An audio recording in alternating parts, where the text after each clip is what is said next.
Today, we're going to talk about how to learn from our mistakes. And this may sound like a really simple thing, but if you really stop and think about it, this is something that I struggled with and a lot of people struggle with. Because sometimes we do things, right, that we know aren't correct, but we keep doing them. As an example, I'll wake up and the first thing that I'll do is get on my phone or start playing a video game or start browsing Reddit. And I know in the back of my mind that once I start doing this, my day is ruined. We know that we should be exercising more. And then we exercise one day, right? And when you exercise for one day, you feel so much better. And you're like, wow, this is amazing. I have so much more energy. But then the next day rolls around and you seem to forget that. I want to take a moment to thank our HG coaches. I've taught at a lot of different places and worked with a lot of different people. And honestly, our coaches are some of the best people I've ever worked with. HG coaches have helped over 10,000 people find purpose, direction, and improve their mental health. After about 20 weeks of coaching, the average client experiences a 58% improvement in sense of purpose in life, a 45% improvement in feelings of anxiety, and even a 35% reduction in feelings of despair. And this isn't just me saying this. At this point, we've done this for 3 years, run 6 research studies, and even presented our findings at the American Psychiatric Association National Conference. Over 100,000 sessions later, I can confidently say this works. So if you're interested in checking out HG coaching for yourself, go to HealthyGamerGG/coaching to learn more. And this is a huge problem in society today because we know what we should be doing, and every once in a while we actually do it. But when we do it, despite the positive reinforcement, we don't seem to implement changes in our life. It's almost like there is a subconscious block from what we know we should be doing, and despite all this evidence, we don't seem to be able to learn. And if you want to understand this phenomenon, it turns out that you need to understand the science of neurogenesis. So this is something that we've got to take a step back and understand. Generally speaking, when we are born, most of the neurogenesis, which is the development of brain cells, is already done. So we don't really grow a whole lot of new brain cells. This is why patients who have strokes, kind of like that part of your brain doesn't really regenerate. So sometimes strokes will lead to permanent deficits. It turns out that there's one part of the brain in which we see neurogenesis, and that's in the hippocampus. The hippocampus is the part of our brain that governs learning and memory. And so it would make sense that if we're going to create new neurons, the one part of our brain where we would do that is where we learn new things and form new memories. If I learn to play an instrument at the age of 20, or I go on vacation at the age of 30, or if I have my first child, I'm constantly forming new memories and learning new things. And so it also makes sense that if that neurogenesis in the hippocampus is inhibited in some way, then we may not be able to learn from our mistakes. And this is exactly what happens. There's a really cool experiment that scientists did, which was published in the journal Nature, around how rats learn, and more importantly, what inhibits their learning. So the experiment goes like this. We drop a rat in a pool of shallow water where there's one platform where the rat can rest. So it has to swim around until it finds the platform. So let's say the platform is in the top right. So over time, what happens is the rats will learn, right? So I drop them into the water, they swim, they discover where the platform is. The next time I drop them in the water, they swim around, they discover where the platform is. But over time, 3 or 4 times, they figure out, oh, okay, there's a platform right here. So they swim straight to it.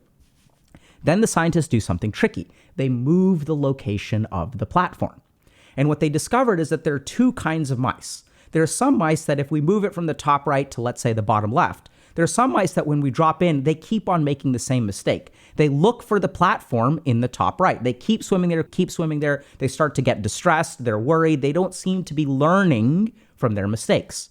And on the flip side, there are other mice that sort of figure out, okay, the platform is no longer here. Let me go look for it somewhere else. And they're able to find the new location of the platform. And then the second time you drop them in, third time you drop them in, they go straight back to where the safe space is.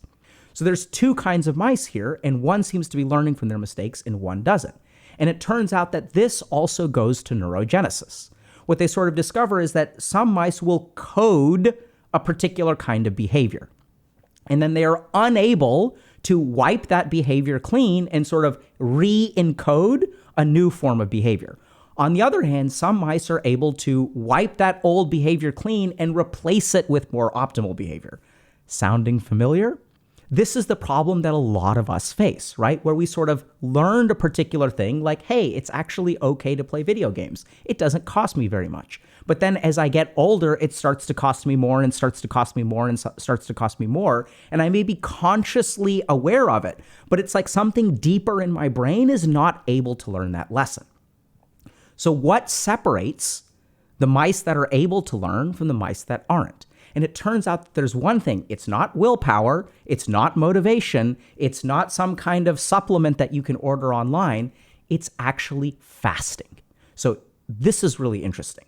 Why is it fasting? Let's think about it for a second, okay?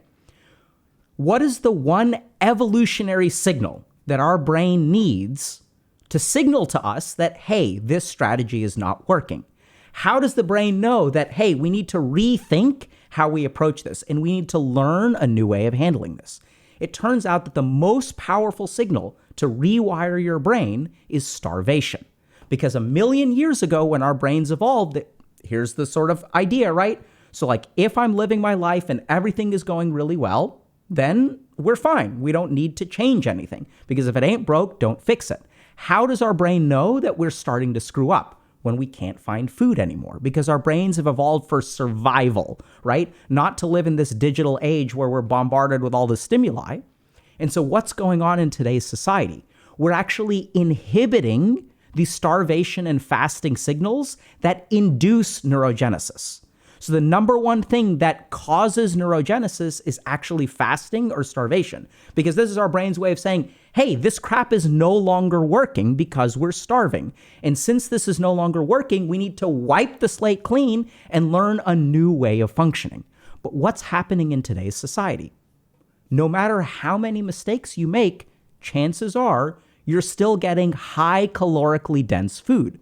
So what's happening in your brain? Even though on a conscious level, you're recognizing, man, my life is going nowhere, or I keep on winding up in the wrong relationships, or I wake up every day and I play video games. If you're ordering calorically dense food from like Uber Eats or DoorDash or whatever, if I'm eating pizza at the end of the day, or I'm eating all of this calorie dense food, what does my brain actually think about the situation? It's like, hey, bro or girl, we don't have to worry about anything because we're still getting calorically dense, very rich food. We've won the game of life because we're still getting this really nutrient-rich food.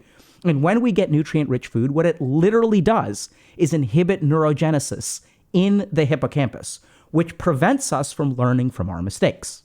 And this sort of makes sense, right? Because what our experience of this is that we consciously know that's the cerebral cortices. It's like the top level of our brain. We know there's a problem. But somehow what we understand up here is not changing our wiring down below. And that's exactly what we see with neurogenesis. So now how do you fast? So this is also where I think we're starting to see a lot of kind of corroboration from the kinds of fasts that people do. So the first thing is when we're talking about fasting, one of the sensitive signals there is actually glucose or sugar. This is part of the reason why I think we're seeing a bunch of low carb or minimal carb or ketogenic diets. Because if you kind of look at these people, right, who are like on ketogenic diets and stick with it, they seem to be like crushing things, not just in terms of their diet, but in terms of the rest of their life, right? These are oftentimes motivated people who are doing better at school, they're doing better at work. So if you're trying to figure out how to fast, a couple of things to consider is low carbohydrate intake probably will help induce neurogenesis. There are also other things you can do like exercise and stuff like that that helps induce neurogenesis. The second thing to consider is that, you have to be a little bit careful about how to fast. So if you're thinking about doing some drastic form of fasting, like a 3-day water fast, I would definitely talk to a doctor before you do that. But basically, any kind of caloric restriction, so if we're talking about 1,800 calories a day, will probably start to induce these signals. Low carbohydrates will probably try to induce these signals. And the third thing that y'all can try is actually something like intermittent fasting. And this catches on pretty easily because basically you restrict your eating to 8 hours a day. And in 8 hours a day, it's hard to actually eat 2,000 calories.